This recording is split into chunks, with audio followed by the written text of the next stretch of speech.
দেখ আমার গোস্ত, কি আনন্দ হচ্ছে রে, কি আনন্দ হচ্ছে।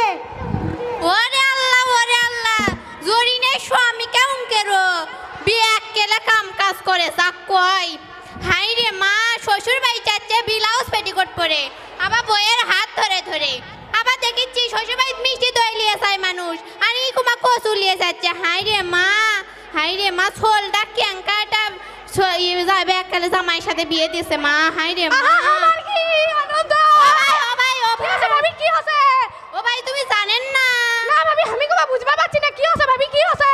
ও মা, আপনার জামাই কি বেকালে কাম কাজ করছে সেটা জানেন? কোনো কথা কবার দিমু না ভাবি, কোনো কথা কবার দিমুই না, কোনো কথা কবার দিমুই না। আপনার জামাই আপনার ভাই চাচা কসুলিয়া জানেন? হয় এটা হলেই হলো না, আপনি যায় দেখেন আবার ব্লাউজ পেটিকোট পরে আপনার ভাই যাচ্ছে। আচ্ছা ভাবি, আমার জরিনার মা যে আজ দেখামু মজা। ভাবি থাকেন, আমার কথা কবার টাইম না। আচ্ছা, জরিনার মা তুই কুটি না।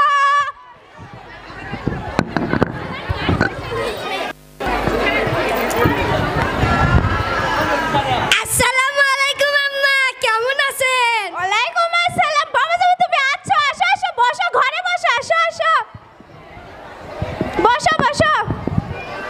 তোমার আব্বা যেমন যে কই গেল, বললাম একটু মিষ্টি দই আনতে। আমার বাবা যেমন আছে না। মা, আব্বা গেছে, ভালো কাম করছে। এই বিয়াকেলটারে দেখলে আব্বার মান সম্মান তো যাবি। মা তুমি জানো এই বিয়াকেল রাস্তার মধ্যে আস্তে আস্তে কি করছে? আজকে মা এই কচুগুলো নিয়ে আসছে, দুই হাতে হাত ধরে আসছে, তিন হাতে দেখো তো ব্লাউজ পেটিকোট পরে আসছে। আচ্ছা মা বলেন তো, আমি বউয়ের জিনিস পরবো না, কার জিনিস পরবো কোন তো আপনি কোন?